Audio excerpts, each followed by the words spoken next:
This is Al-Muwatta, a book filled with hadiths on Islamic law that is around 800 pages long. If you were given 1 month to memorize it, would you be able to? Probably not.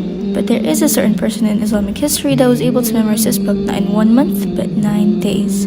In 150 Hijriah, a boy named Muhammad bin Idris was born in Gaza, Palestine. The same year, a famous Islamic scholar, Imam Hanifah, died. He was a Quraysh of the Abu Munaf tribe, the same one as Rasulullah, making them distant relatives. After his father passed away early, he moved to Mecca with his mom as a child, where he memorized the Quran by the age of 7 and memorized Al-Muwatta at 10. He grew up seeing scholars in which he used to also attend their classes, which led to his deep knowledge of Islamic jurisprudence. Through his achievements at such a young age, he eventually received a scholarship from the government to go to Imam Maliki's school in Medina to learn from him. However, things weren't so easy. You see, Imam Maliki didn't want to get caught up in politic affairs, so when the government reached out to him, he always declined. It was only through a letter written by the government that finally touched him and letting the boy learn there after realizing the boy's thirst for knowledge. When the boy finally met Imam Maliki, he began to recite Imam Maliki's kitab, Al-Muwatta, to him, and he was very surprised of the boy's beautiful recitation and memorization. Aside from Medina, his travels took him to study in Mecca, Iraq, and Egypt, where he also learned from other scholars like Imam Waqi and the Hanafi school.